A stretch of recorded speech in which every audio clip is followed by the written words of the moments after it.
আমাদের আজকের ডিনারটা আপনাদের মাঝে শেয়ার করব। তো কি ডিনার বানাচ্ছি সেটা আজকে দেখাই। এখানে আমি চিকেন বারবিকিউ করব, তার জন্য মুরগির পুরো বুকের একটা মাংস আর সাথে একটা রান নিয়েছি। আর হচ্ছে এখানে যা যা লাগে সবকিছু নিয়ে আমি একবারে মেখে রেখে দিয়েছি। আমি আধা ঘন্টা থেকে 1 ঘন্টা ম্যারিনেট করে নিয়েছি। তো এখানে দেখেন সব রকমের মশলা আছে, আমি মেখে একদম সুন্দর করে আধা ঘন্টা থেকে 1 ঘন্টা রেখে দিয়েছিলাম। আর এখন এই যে ভাজতে চলে এসেছে, অলরেডি একটা ভাজা হয়ে গেছে। দেখেন যেটা ভাজা হয়ে গেছে, কালারটা দেখেন, ওয়াও একটা কালার এসছে। আসলে অনেক ভালো লাগে যদি ভালো কিছু করতে পারি। তো আর এদিকে ডিনারের যা যা লাগবে আমরা রেডি করতেছি। তো শসা কাটতে হবে, শসা তো লাগবে। আমার হাজব্যান্ড আবার তরমুজ নিয়ে আসছে, তো তরমুজটাও কেটে নেবো আর এদিকে শসাও কেটে নেবো। তো আমার এই দেখেন দুইটা ভাজা হয়ে গেছে। আর এখন আমি এর মশলাটা অলরেডি আমি চুলোয় দিয়ে দিয়েছি, খুব ভালো করে কষিয়ে নিচ্ছি।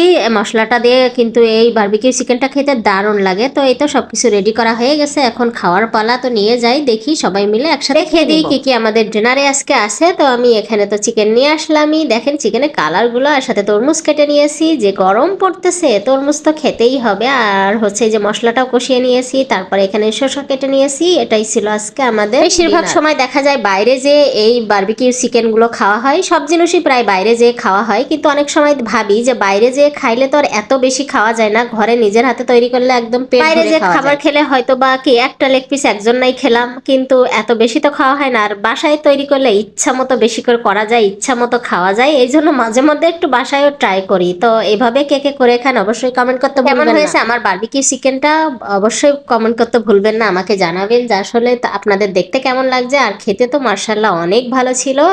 দেখেন এই সসটা দিয়ে খেতে অনেক মজা, আর সাথে শসা তো আছে। খাওয়া শেষ করে আমি এর সাথে আবার টক দই খেয়েছিলাম। মানে শসা টক দই তো খেতেই হবে, কারণ এতগুলো চিকেন খেয়ে আমরা দেখেন ফিনিশ করে ফেলেছি। এখন যদি টক দই না খাই তাহলে অবস্থা খারাপ হয়ে যাবে। দারুণ একটা সস বানাইতে চেয়েছিলাম, কিন্তু এই সসেই হয়ে গেছে, এই জন্য নতুন করে বানাইনি। কেমন লেগেছে সবাই কমেন্ট করতে ভুল